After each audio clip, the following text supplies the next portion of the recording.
En el caso de esta ocasión vamos a trabajar con regla de Bayes. De lo que trata regla de Bayes es de principalmente nosotros trabajar con una partición, ¿de acuerdo? Aquí el espacio muestral o el universo, ¿vale? Está dividido en dos pedazos, ¿de acuerdo? Pero podría estar dividido en muchos más pedazos, ¿vale? Está dividido, por ejemplo, por aquí así, ¿de acuerdo? Más o menos así. Y de lo que se va a tratar es de calcular, por ejemplo, la probabilidad de A, dado que haya ocurrido cada uno de los pedacitos dentro del mallado, ¿de acuerdo? Que de eso se trata esta fórmula que está aquí. Esto es nada más para dos, pero puede ser para muchos más.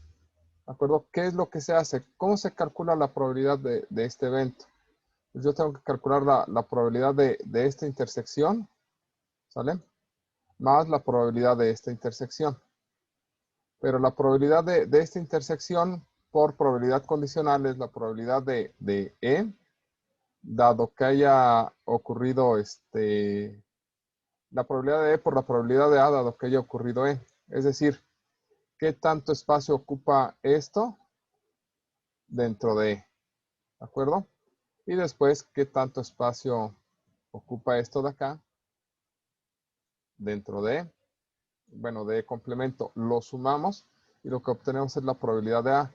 Es una forma rebuscada de hacer estos cálculos. Sin embargo, es muy útil cuando nosotros solamente tenemos conocimiento de cómo se reparten los resultados. ¿De acuerdo? Y aquí lo que nos trata de decir esta fórmula es la generalización. ¿Cómo se va a calcular la probabilidad de A si tú tienes una partición mucho mayor que dos eh, conjuntos? Si tienes muchos más, bueno, pues revisas en cada uno de los pedacitos cuánta probabilidad hay. Y eso es la probabilidad de cada uno de los eventos dentro de la partición por la probabilidad condicional de que ocurra A dentro de uno de los eventos. Una de las cosas que a veces se hacen en estos casos de probabilidad es tratar de calcular alguna de estas, ¿de acuerdo? Ya sea esta cosa o esta cosa o esta cosa o esta cosa. Alguna de esas cuatro y lo que se hace es que se despeja, ¿de acuerdo? Entonces, depende, deben identificar qué datos le están dando para poder hacer el despeje. Pero de ahí en fuera no es complicado, nada más es entender esta fórmula que es la probabilidad condicional de todas las partecitas. Y generalmente los ejercicios son sumamente explícitos en cuanto a en cuanto a cómo está dada la partición del espacio, ¿de acuerdo? Entonces, en general nos va a quedar mucho más claro con los ejercicios. Solamente vayan tomando en cuenta que esta es la fórmula para 2, ¿de acuerdo? Y esta es la fórmula en lo general, ¿de acuerdo? Es decir, si tuvieran un tercero, pues solamente se agrega el del tercero, y si tuvieran un cuarto, se agrega el del cuarto, y así sucesivamente. En general, los ejercicios nos van a indicar muy bien cómo se ha considerado. Y aquí simplemente es la regla de Bayes, es un despeje, ¿de acuerdo? De lo que tenemos acá arriba, ¿vale? De esta fórmula, lo que tenemos allá abajo es un despeje. Entonces, esta es la regla de Bayes. Lo que te dice es que si tú quieres la probabilidad de un elemento de la partición, dado que ocurrió el evento A, pues es la probabilidad del elemento de la partición por la probabilidad de que ocurra A, dado que ocurrió el elemento de la partición, entre, y todo esto, ¿de acuerdo? Esta expresión que está aquí, pues es la probabilidad de A, ¿de acuerdo?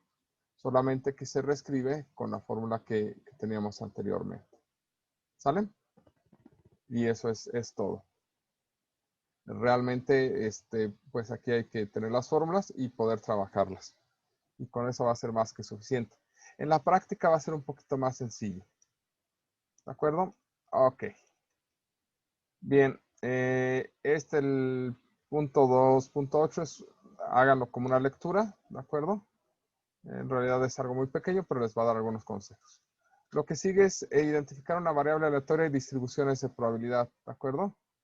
La idea de una variable aleatoria es simplemente tener una forma de distribuir las probabilidades, ¿de acuerdo?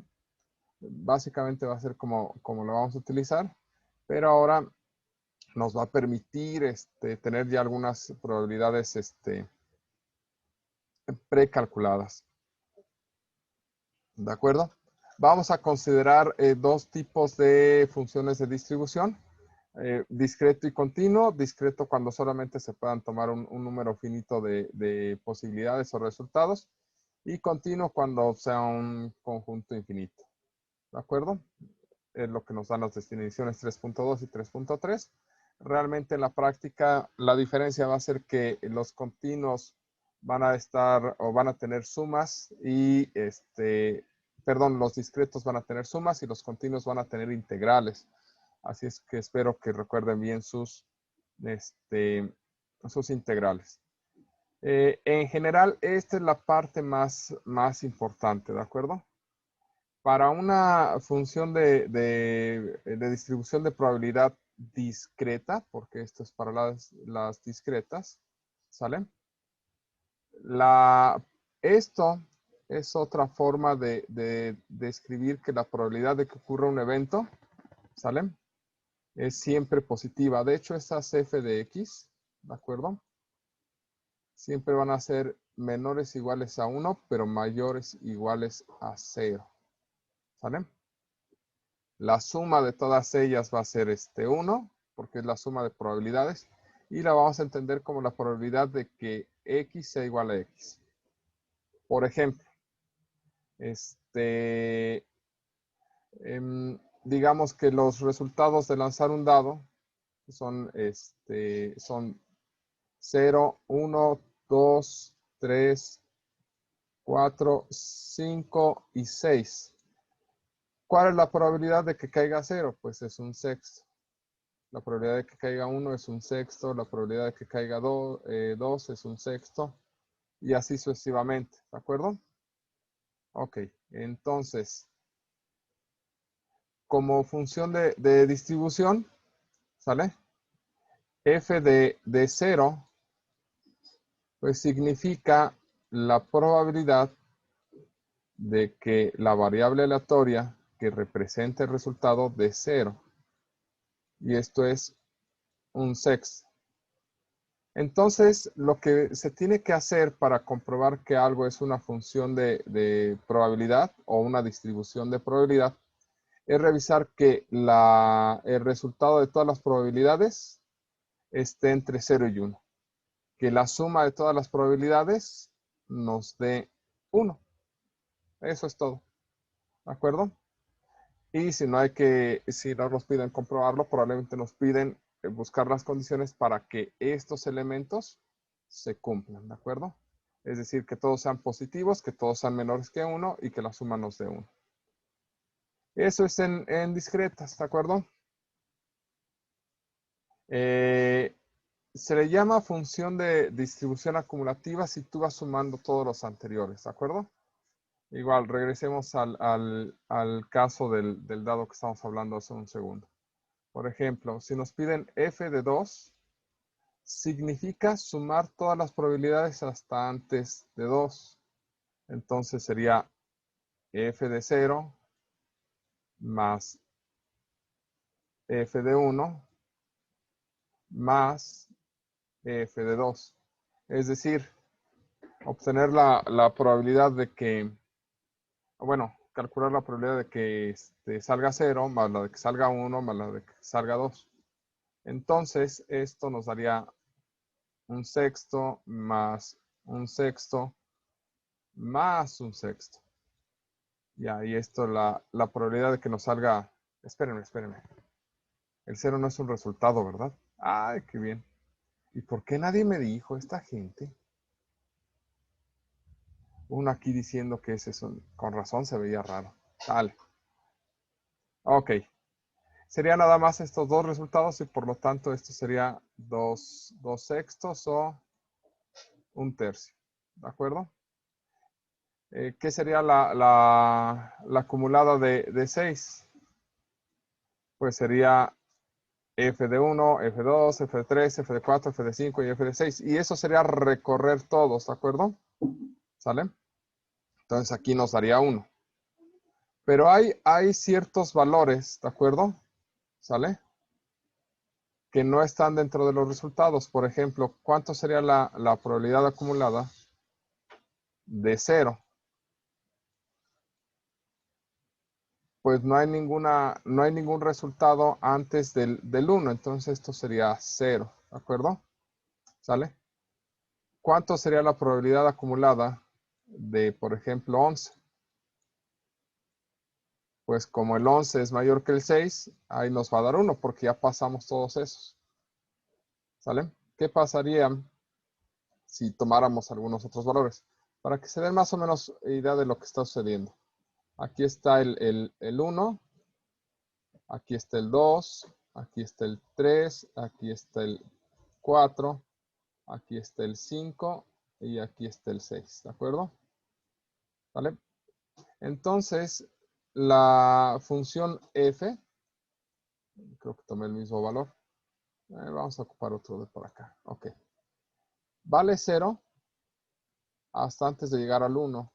En el 1 se vuelve 1/6 hasta antes de llegar al 2. En el 2 se vuelve 2/6. En el 3 se va a 3/6. En el 4 se va a 4/6. En el 5 se va a 5/6. Y del 6 en adelante se vuelve 1. ¿De acuerdo? Se va escalonada en este caso. ¿Por qué? Porque pues solamente tenemos los valores de f de 1, f de 2, f de 3, f de 4. Y lo que estamos haciendo es ir acumulando las probabilidades que se van presentando. Entonces, después del 6, todos los resultados van a ser 1.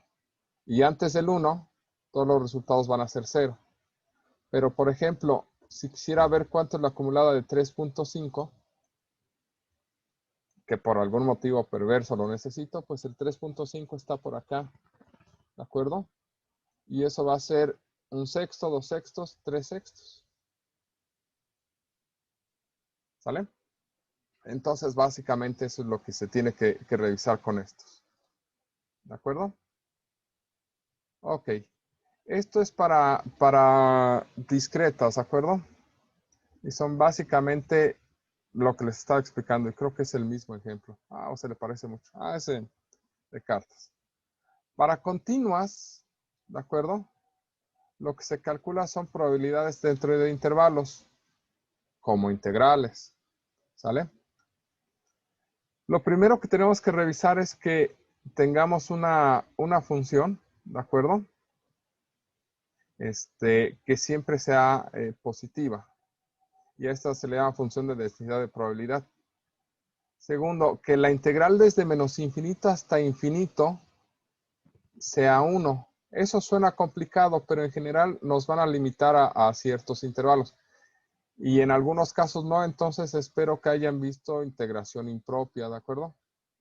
Esta materia es de segundo semestre, ustedes ya llevaron cálculo diferencial integral, entonces si vieron integración impropia ya la armamos, si no, vemos cómo lo corregimos.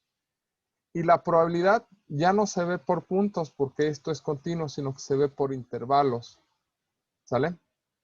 Y la probabilidad de que ocurra este intervalo es la integral de a a b de la función. Y esas cosas siempre deben de ser menores iguales a 1, pero mayores iguales a 0 estos resultados. Si se cumple todo eso, entonces estamos hablando de una función de densidad de probabilidad, ¿de acuerdo? Y para la función de probabilidad acumulada, pues es la integral desde menos infinito hasta el valor que le estamos acumulando, ¿de acuerdo? Suena complicado, pero en realidad las expresiones no lo van a hacer tanto. ¿Sale? Entonces, vamos a quedarnos hasta aquí porque Después de esto ya debemos de ver, déjenme ver, según el contenido, debemos de trabajar con, estamos hasta aquí, hasta distribuciones de probabilidad continua. No vamos a trabajar conjuntas, nos vamos a pasar directamente a distribuciones de probabilidad discreta, ¿de acuerdo? Pero eso lo vemos la próxima semana. ¿Sale? ¿Hasta aquí alguna duda?